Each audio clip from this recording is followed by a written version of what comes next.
नमस्कार. हिंदुस्थान पोस्ट मध्ये आपलं मनपूर्वक स्वागत. आज आपण चर्चा करणार आहोत ती युद्धाविषयी. पण युद्धाविषयी माहिती देण्यासाठी आपल्याकडे निवृत्त सेनाधिकारी ब्रिगेडियर हेमंत महाजन हे आलेले आहेत. ब्रिगेडियर साहेब, हिंदुस्थान पोस्ट मध्ये आपलं मनपूर्वक स्वागत आणि एक सेनाधिकारी म्हणून आपल्याला विनम्र अभिवादन. धन्यवाद आणि जय हिंद. जय हिंद.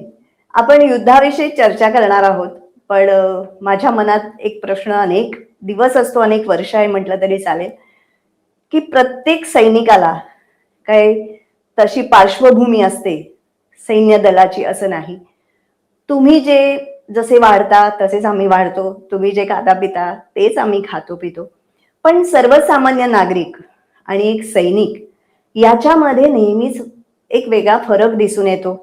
तुमच्याकडे जी राष्ट्रभक्ती, राष्ट्रप्रेम तुमच्यामध्ये असतं, देशासाठी काहीतरी करण्याची जी जिद्द असते, ती सर्वसामान्य नागरिकात नसते. याचं कारण काय असेल? खरं म्हणजे मला असं वाटतं की म्हणजे आपण आजच्या विषयाच्या संदर्भात बोलतो आहे. सध्या इराण आणि अमेरिका युद्ध सुरू आहे. आजचा 1 महिना झालेला आहे आणि आपल्याला आठवत असेल की स्वातंत्र्यवीर सावरकर यांनी म्हणजे अनेक वर्षापूर्वी म्हटलं होतं की या देशाचं सैनिकीकरण होणं हे गरजेचं आहे आणि त्यांचं म्हणणं होतं की प्रत्येक नागरिकाने एका सैनिकासारखं वागलं पाहिजे. त्यावेळेला सावरकरांना असं म्हणजे प्रतीत होतं की ज्याप्रमाणे सैनिक आपले कान आणि डोळे उघडे ठेवतो, ज्याप्रमाणे त्याची देशभक्ती असते, ज्याप्रमाणे त्याचं देशप्रेम असतं, त्याच्याप्रमाणे तो देशाप्रती आपली कर्तव्य निभावतो. म्हणजे जसं आता मी ज्या रेजिमेंटमध्ये सैन्याची जी आमची मोटो आहे, तो तुम्हाला कल्पना असेलच की म्हणजे the safety welfare of your country comes first always and every time आणि your own is comfort safety comes last always and every time. म्हणजे देश प्रथम आणि तुम्ही त्याच्यानंतर हे असतं.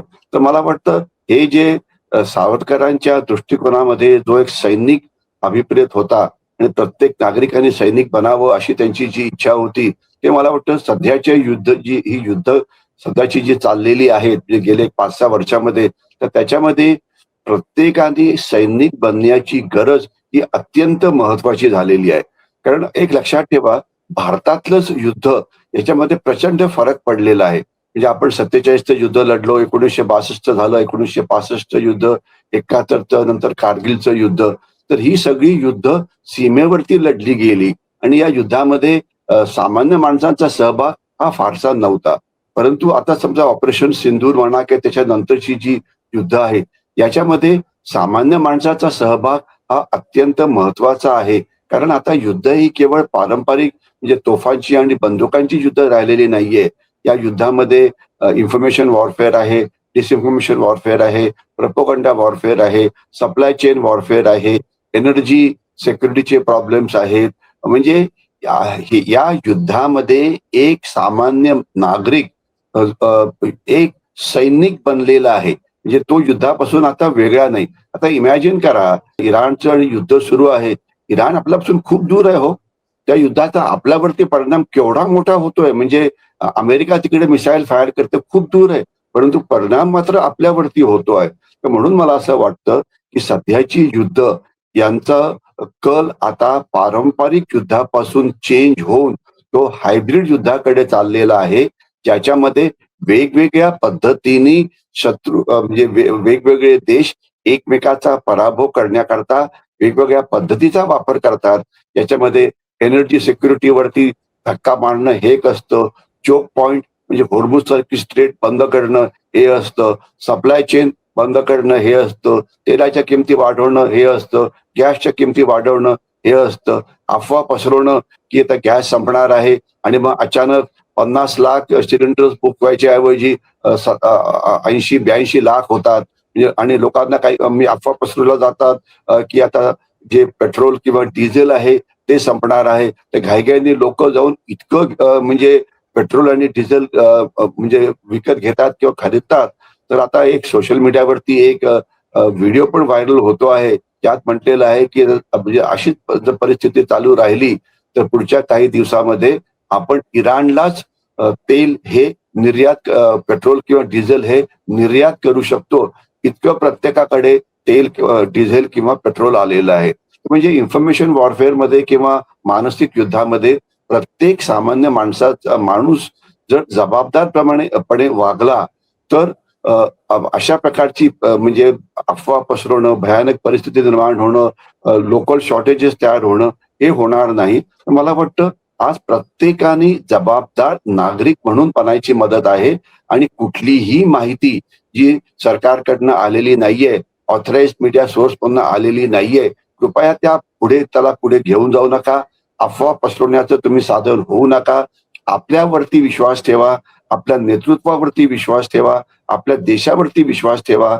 लक्षात ठेवा, आपल्या देशाने हे जे ऊर्जा संकट आहे, गॅसचं असो की तेलाचं असो किंवा इतर सप्लाय चेनचं असो, बाकी देशांच्या तुलनेमध्ये आपण याला फारच चांगल्या पद्धतीने उत्तर दिलेलं आहे. पाकिस्तान म्हणजे तुम्ही काल परवाच एक मोठा प्रोग्राम होत होता वेगवेगळ्या टीव्ही चॅनल्स वरती की ज्या एनर्जी सिक्युरिटीचा चीनवरती काय परिणाम होतो आहे, पाकिस्तानवरती काय परिणाम होतो आहे, किंवा जे देश जे एनर्जी इम्पोर्ट करतात म्हणजे ज्यांच्याकडे स्वतःचं लागणारं तेल स्वतःच्या देशात निर्माण होत नाही, म्हणजे जपान आहे, कोरिया आहे, साऊथ ईस्ट एशियाचे अनेक देश आहेत, तर त्यांना सगळ्यांना प्रचंड मोठा धक्का हा लागलेला आहे आणि इतर राष्ट्रांच्या तुलनेमध्ये आपलं परफॉर्मन्स हे खूपच चांगलं राहिलेलं आहे. हे आपल्याला कळायला पाहिजे. तर सावरकरांचं जे म्हणणं होतं की प्रत्येकाने एक सैनिक बनायला पाहिजे, तर त्याचा अर्थ तोच आहे की आपण एक जबाबदार नागरिक म्हणून आपली कर्तव्य निभावायला पाहिजे आणि अशा प्रकारच्या इन्फॉर्मेशन वॉरफेअरचं आपण बळी व्हायला नको. मंजिरीताई. अगदी खरंय. तुम्ही जे म्हणताय आणि सावरकरांनी जे म्हटलं होतं, त्यांनी जो सैनिकीकरणाचा पुरस्कार केला, तीच आताही गरज आहे. आता शाळांमधून सैनिकी प्रशिक्षण देणं गरजेचं आहे आणि प्रत्येक नागरिकाने एक सजग नागरिक म्हणून वावरणं गरजेचं आहे. आणि राष्ट्र प्रथम मानलं तर मला वाटतं बऱ्याच गोष्टी सोप्या होतील. आता या युद्धाविषयीचं बोलायचं तर इराणचं जर म्हणाल तर अमेरिकेने त्यांचं नेतृत्व संपवलं, तरी सुद्धा इराण लढतो आहे. तर त्यांची रणनीती नेमकी काय आहे? अमेरिकेला असं वाटलं होतं आणि सगळ्यांनाच वाटतं की जर जे टॉप नेतृत्व असतं जर ते मारलं गेलं, ते संपवलं, तर त्या देशाची क्षमता कमी होईल. कारण तो टॉप नेतृत्व असतं त्याला रिप्लेस करणं सोपं नसतं. उदाहरणार्थ छत्रपती शिवाजी महाराज गेले, संभाजी महाराज, त्यानंतर राजाराम, त्यानंतर इतर, म्हणजे जे टॉप नेतृत्वाच्या इतकं स्टँडर्ड पुढच्या नेतृत्वाचं असेल की त्याचं सांगता येत नाही. आणि आपण सुद्धा बघितलेलं आहे की समजा पानिपतच्या लढाईमध्ये त्यावेळेला विश्वासराव आणि भाऊराव गेले तर त्यावेळेला लढाईची परिस्थिती कशी निर्माण झाली हे आपण बघितलेलं आहे. तर अमेरिकेला वाटलं की सैन्याचं टॉप नेतृत्व, याच्याशिवाय पॉलिटिकल टॉप नेतृत्व, रिलिजियस टॉप नेतृत्व, याच्याशिवाय अणुशास्त्रज्ञांचं टॉप नेतृत्व जर आपण मारलं तर ती म्हणजे इराण ऍज अ देश म्हणून कोलॅप्स होईल. परंतु तसं झालं नाही. तर कारण सरळ होतं, इराणला माहिती होतं की आमच्या टॉप नेतृत्वाला मारणार आहे, म्हणून त्यांनी दुसऱ्या फळीचं नेतृत्व तयार केलं, तिसऱ्या फळीचं नेतृत्व तयार केलं, चौथ्या फळीचं नेतृत्व तयार केलं. म्हणजे मला आठवण येते त्यावेळेची की ज्या वेळेला राजाराम महाराज सुद्धा महाराष्ट्रामध्ये नव्हते, औरंगजेब महाराष्ट्रामध्ये आलेला होता आणि त्यावेळेला प्रत्येक मराठा खवळून उठला आणि त्यांनी औरंगजेबाच्या विरुद्ध युद्ध सुरू केलं. गरिमी कावा मस्तकाची घोरपडे असो की धनाजी जाधव असो. तर म्हणजे म्हणायचा अर्थ की दुसऱ्या फळीचं नेतृत्व, तिसऱ्या फळीचं नेतृत्व, चौथ्या फळीचं नेतृत्व इराणनी अतिशय पद्धतशीरपणे तयार केलं होतं. युद्ध लढण्याकरता एक नेतृत्व लागतं, दुसरे सैनिक लागतात. पण इराणचे जे नागरिक आहेत त्यांचं म्हणजे त्यांचं स्वतःच्या धर्मावरती, स्वतःच्या देशावरती बऱ्यापैकी प्रेम आहे आणि ते देशाकरता लढायला तयार आहे. इतकी हानी होते आहे तरी कोणीही नागरिक पळून जात नाहीये, कोणी नागरिकांनी त्याच्या देशाच्या नेतृत्वाविरुद्ध उठाव केलेला नाहीये. एवढंच नव्हे तर युद्ध लढण्याकरता शस्त्र आणि अम्युनिशन लागते. तर ती त्यांनी काय केली की एका ठिकाणी ठेवायच्या ऐवजी त्यांनी ती वेगवेगळ्या ठिकाणी विखरून ठेवली. तर त्याच्यामुळे आज जरी 1 महिना झालेला आहे युद्धाकडे, तरी अजून सुद्धा इराणकडे अमेरिकेवरती आणि इस्रायलवरती फायर करण्याकरता मिसाईल्स आणि ड्रोन्स ही अजून सुद्धा आहेत. म्हणजे याच्यावरनं बघा की इराणच्या लोकांचं फायटिंग स्पिरिट त्यांनी किती मोठ्या प्रमाणामध्ये शस्त्र आणि अम्युनिशन तयार करून ठेवली, ती कशी वेगवेगळ्या ठिकाणी अंडरग्राऊंड तिथे लपवून ठेवली. म्हणजे अमेरिका अत्यंत खर्च म्हणजे महागड्या शस्त्रांचा वापर करत आहे. एक टॉमहॉक मिसाईल आहे किंवा त्यांची जी विमान आहे. फायटर एअरक्राफ्टची किंमत 1600 कोटी रुपये असते. टॉमहॉकची किंमत 1000 कोटीहून जास्त असते.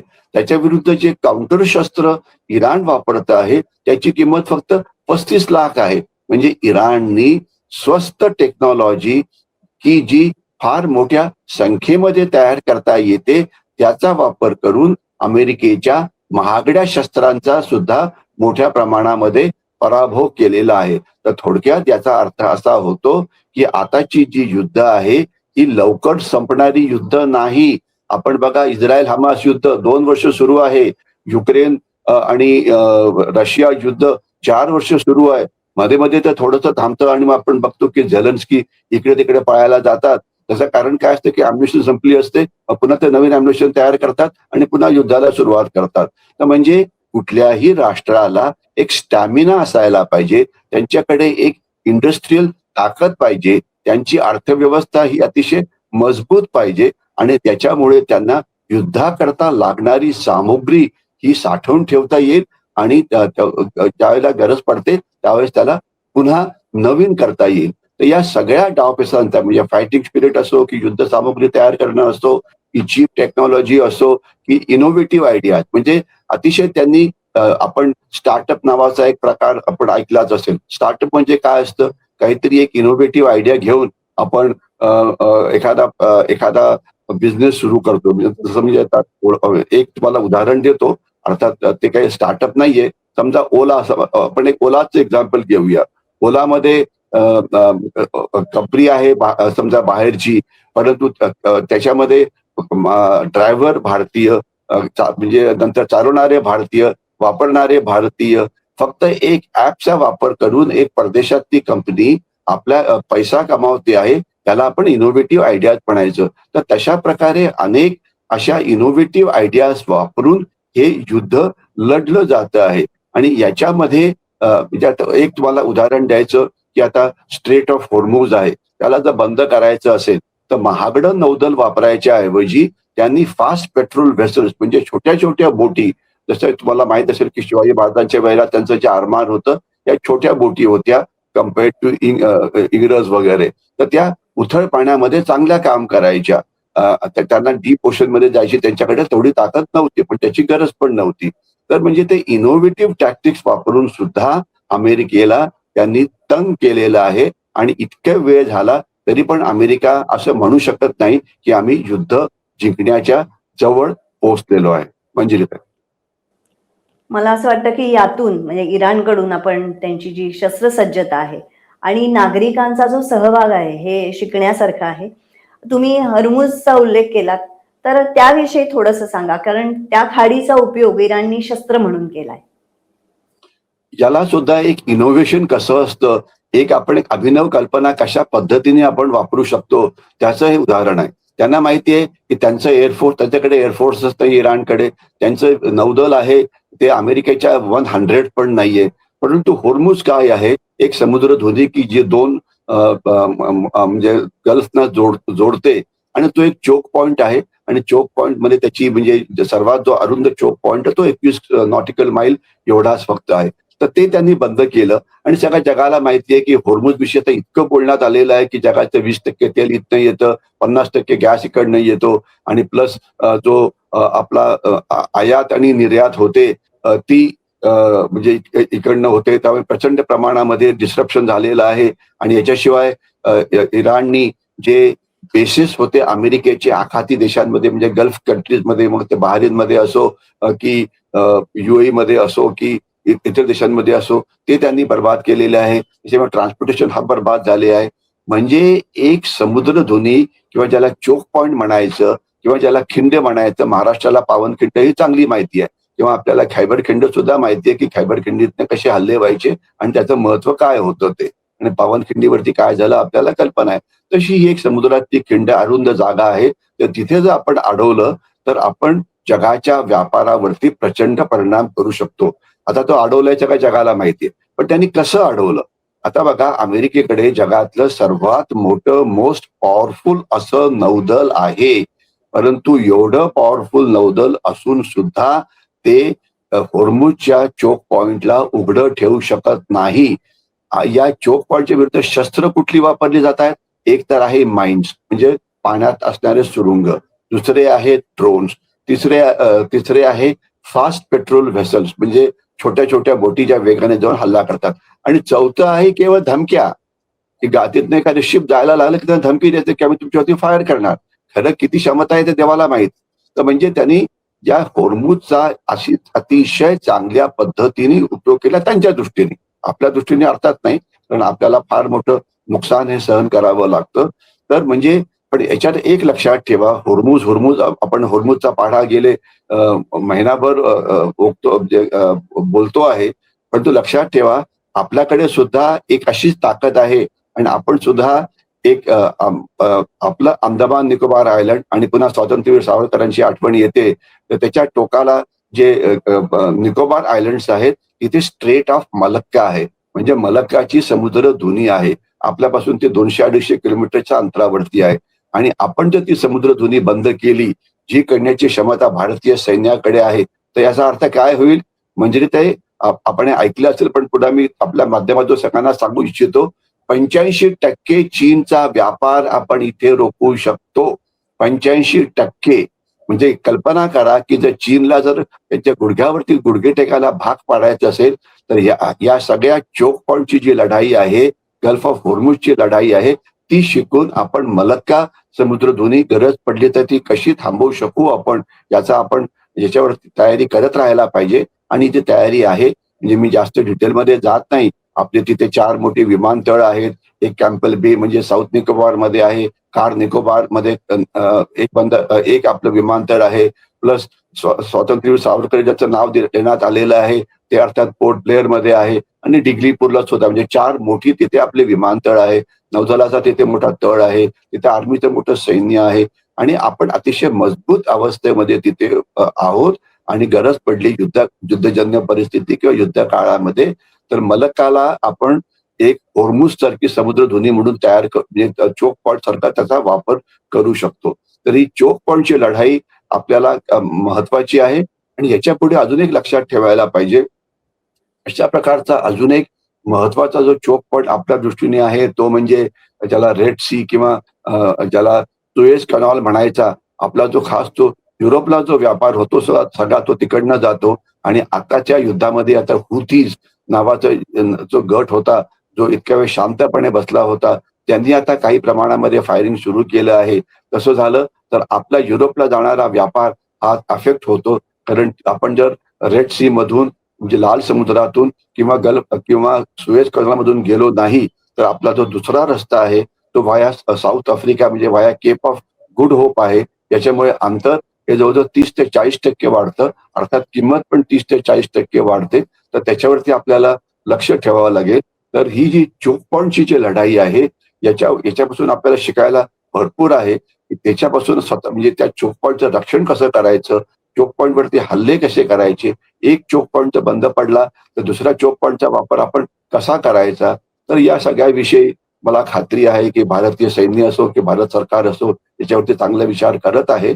आणि स्टेट ऑफ मलक्काचा आपण चांगल्या पद्धतीने वापर करू, ज्यावेळेला गरज पडेल तेव्हा. मंजिरीताई. मला खरंच असं वाटतं की सावरकरांची केवढी मोठी दूरदृष्टी होती, की अंदमान निकोबार ही आपली पूर्वेकडची द्वारं आहेत आणि तिथे आपलं शस्त्रसज्ज सैन्य पाहिजे, हे 1911 मध्ये ते म्हणाले होते. खरोखरच त्यांची कमाल वाटते. इराणवरती जे अमेरिका हल्ले करते आहे, ते नेमके कुठे कुठे होत आहेत आणि इराण अमेरिकेवरती कसे हल्ले करते? अमेरिका जे इराणवरती हल्ले करतायत, अर्थात त्यांनी सर्वात पहिले त्यांचं जे नेतृत्व होतं त्याच्यावरती हल्ले केले. जिथे त्यांची घरं होती, ऑफिसेस होती, तिथे हल्ले केले. दुसरे जे असतात मिसाईल लॉन्चर्स, म्हणजे मिसाईल लॉन्च करण्याकरता लॉन्चर्स लागतात, तर त्याच्यावरती त्यांनी हल्ले केलेले आहेत. तिसरं त्यांची जी अँटी एअरक्राफ्ट डिफेन्स सिस्टीम आहे, त्याच्यावरती त्यांनी हल्ले केलेले आहेत. याच्याशिवाय जिथे त्यांचे शस्त्र साठे आहेत त्याच्यावरती त्यांनी हल्ले केले आहेत. जिथे जिथे त्यांचं फ्युएल, त्यांनी त्यांचं इंधन साठवून ठेवलं आहे, त्याच्यावरती हल्ले केले आहेत. दारुगोळा जो आहे त्याच्यावरती हल्ले केले आहेत. म्हणजे अमेरिकेला थोडक्यात या सगळ्या ठिकाणांवरती हल्ले करून त्यांची लढण्याची क्षमता ही कमी करायची होती. आणि आजच्या महिन्याभरानंतर असं दिसतं की अमेरिकेने म्हणजे केवळ आकडेवारीप्रमाणे असं दिसतं आहे की अमेरिकेने त्यांची 80% क्षमता नक्कीच कमी केलेली आहे. त्याच्यात काही डाऊट नाही. म्हणजे पहिले रोज समजा 100 मिसाईलचे हल्ले होत होते, आता फक्त 10 होतात. म्हणजे एवढे हल्ले कमी झाले कारण मिसाईल्सच कमी राहिली आहेत म्हणूनच हल्ले कमी होत आहेत. तर म्हणजे क्षमता त्यांनी खूप कमी केली, याच्यात काही डाऊट नाहीये. जोपर्यंत पण पण इराणने अजून एक हुकमी एक्का वापरला आणि हा हुकमी एक्का जगाला जगाला खास तर इस्रायलला, अमेरिकेला खूप त्रास देतो आहे. ते म्हणजे त्यांच्याकडे असलेले हे मिलिशियाज किंवा दहशतवादी गट. 3 मोठे गट आहेत. हमास, ती आणि हिजबुल्ला. हमास आपल्याला कल्पना आहे की 60-70 म्हणजे हमास आता जवळजवळ संपवलेलं गेलेलं आहे पॅलेस्टिनमध्ये. तर त्याच्याविषयी मी जास्त बोलत नाही. हुती आतापर्यंत क्वायट होते, येमेनमध्ये आहे आणि गरज पडली तर ते सुएझ कॅनॉल किंवा लाल समुद्र बंद करतील. ते आता मला असं वाटतं येणाऱ्या दिवसामध्ये ते ऍक्टिव्ह होत आहे. परंतु सध्या जे खूप लाईमलाईटमध्ये आहे, प्रकाश झोतात आहे, ते म्हणजे हिजबुल्ला. हिजबुल्ला आहे कुठे? ते जे शिया ग्रुप आहे, इराण त्यांना मदत करते वगैरे आणि ते लेबनॉनमध्ये आहे. लेबनॉन आणि इस्रायलची बॉर्डर आहे. लक्षात ठेवा, सध्या इस्रायल इराणवरती जास्त हल्ले करत नाहीये. त्यांचे जास्त हल्ले हिजबुल्लाची ताकद कमी करण्यावरती केंद्रित आहे. आणि आपल्याला कल्पना आहे, इथे आपण डिस्कशन नंतर करू शकतो की अमेरिका ग्राउंड हल्ले, जमिनी हल्ले आखातामध्ये केव्हा सुरू करतील किंवा इराणमध्ये केव्हा सुरू करतील. इस्रायलने तर 10 दिवसापूर्वीच जमिनी हल्ले सुरू केलेले आहेत लेबनॉनमध्ये. आणि त्यांना लेबनॉनमध्ये एक अशी झोन बनवायची आहे की जिथे कोणी राहणार नाही, त्याच्यामुळे लेबनॉनच्या आतून त्यांच्यावरती कोणी मिसाईलच्या मदतीने फायर करू शकणार नाही. झालं काय आहे सध्या, म्हणजे तंत्रज्ञान इतक्या वेगाने पुढे जात आहे की एक लढाई नेहमी सुरू असते. मिसाईल्स म्हणजे क्षेपणास्त्र विरुद्ध अँटी एअरक्राफ्ट डिफेन्स सिस्टीम. तर अँटी एअरक्राफ्ट डिफेन्स सिस्टीम इस्रायलची अत्यंत चांगली आहे. आपण आयर्न डोम आणि इतर नावं सगळी ऐकलेली असतील. परंतु सिस्टीम ती कितीही चांगली असली तरी त्याला ओव्हरवेल्म केलं जातं आहे ड्रोन्सच्या मदतीने. तर त्याच्यामुळे आता त्यांना वेगवेगळ्या प्रकारचे टॉवेल्स वापरावे लागतील. आणि असं दिसतं आहे की इराणला एक 5 ते 10% त्यांची क्षेपणास्त्र ही इस्रायलची अँटी एअरक्राफ्ट डिफेन्स सिस्टीम भेदून इस्रायलमध्ये जाते आहे आणि त्याचं नुकसान होत आहे. तर म्हणून इस्रायलला एक सेफ्टी झोन क्रिएट करण्याकरता हिजबुल्लाला पुरेसं पूर्ण बर्बाद करणं हे गरजेचं आहे. तर ती लढाई म्हणजे तिथे सुरू आहे. आणि जोपर्यंत प्रश्न आहे, अजून एक तिसरी गोष्ट ज्याच्यावरती इराणने हल्ले केलेले आहेत ते म्हणजे जे बेसिस आहेत अमेरिकेचे गल्फमध्ये, बहारीनमध्ये आहे, सौदी अरेबियामध्ये आहे, युएई मध्ये आहे. तर तिथे त्यांनी हल्ले केले आहेत. आणि दुर्दैवाने झालं काय, बेसिस आपण मध्ये पण एकदा ऐकलं असेल की पर्ल, गार्लंड ऑफ पर्ल्स वगैरे. आणि असं म्हणजे आपण कोणी सांगायचं काही काही वेळा, काही काही तथाकथित, मी शब्द अगदी काळजीपूर्वक वापरतो, तथाकथित तज्ञ सांगायचे की भारताच्या भोवती एक बेसिसची लाईन तयार केली जाते आहे की एक बेस क्वाडार म्हणजे आहे याच्यामध्ये आपला पाकिस्तानमध्ये आहे, एक बेस आहे हंबनतोता जो श्रीलंकेमध्ये आहे, मग त्याच्यानंतर एक बेस म्यानमारमध्ये आहे वगैरे. मी त्यावेळेला म्हटलं होतं की बेसिस नुसते असून चालत नाही, बेसिसचं रक्षण करणं एवढं सोपं नसतं आणि बेसिस नंतर व्हलनरेबल होतात. तर हेच नेमकं या युद्धामध्ये सिद्ध झालेलं आहे. अमेरिका त्यांच्या लष्करी बेसेसचं रक्षण आखाती देशामध्ये करू शकलं नाही. त्यामध्ये त्यांचं पुष्कळचं नुकसान झालं. अमेरिकेच्या हवाई हल्ल्यात जे नुकसान झालं हे सगळं बेसिसमध्ये झालेलं आहे. म्हणजे लक्षात ठेवा, म्हणजे ऍक्च्युली फायर फाईटमध्ये त्याचं नुकसान त्या मनाने कमी झालेलं आहे. तर इराणने थोडक्यामध्ये जे हल्ले केले आहेत अमेरिकेच्या बेसिसवरती केलेले आहेत, कारण ते अमेरिकेच्या मेनलँडवरती हे करू शकत नाही. आणि इस्रायलपर्यंत हल्ले करायच्या ऐवजी तिथे ते हिजबुल्लाचा वापर हे करतायत. आणि सर्वात जास्त त्याने त्याची जी ताकद राखून ठेवलेली आहे ती अर्थात होर्मुझला बंद करण्याकरता आहे. तर असे हे दोघांचे वेगवेगळे डावपेच होते. आणि आता आपण बघतोय की लढाईची तीव्रता ही अत्यंत कमी झालेली आहे. आणि आता दोन्ही देशांना म्हणजे असं समजून चुकलेलं आहे की तुम्ही कुठे फायर करणार. म्हणजे जर क्षेपणास्त्र फायर करायचं त्याला काहीतरी वर्थफाईल टार्गेट तर पाहिजे ना. तर म्हणून आता असं वाटतं आहे की आता हे युद्ध एका स्टेलमेटला पोहोचलेलं आहे आणि आता जमिनी युद्धाशिवाय दुसरा पर्याय नाही, जर अमेरिकेला हे युद्ध खरोखर जिंकायचं असेल तर. परंतु त्याच्या आधी एक महत्वाचा मुद्दा आहे की खरोखर जिंकायचं म्हणजे काय? अमेरिका जिंकली हे कसं मानायचं? याकरता मानकं काय आहेत? हा सगळा प्रश्न जो आहे, म्हणजे डोनाल्ड ट्रम्प म्हणतील ते मानक आहे की मी जिंकलो आता युद्ध बंद करतो म्हणून, ते आहे. कारण शेवटी काय त्यांनी ज्याला सुरुवात केली त्यावेळेस त्यांनी काय मापदंड ठेवले होते की एकतर त्यांचा जर न्यूक्लिअर प्रोग्राम जर पूर्णपणे बंद पाडला गेला तर आम्ही युद्ध जिंकलो. अजून सुद्धा 400 किलोग्रामचं जे एनरिच्ड युरेनियम आहे ते त्यांना मिळाले नाहीये. इराणची लष्करी ताकद आम्ही पूर्णपणे बर्बाद करू. त्यांचे जे 2-3 मोठे गट्स आहेत हिजबुल्ला वगैरे त्यांना बर्बाद करू. परंतु जे त्यांनी ठरवलं होतं त्याच्यात त्यांना काहीही करण्यामध्ये यश मिळालं नाही आणि त्यांना वाटलं मुख्य सर्वात महत्वाचं रिजिम चेंज, म्हणजे सरकार बदली होईल आणि सरकार बदली होण्याची शक्यता ही अजिबात दिसत नाहीये.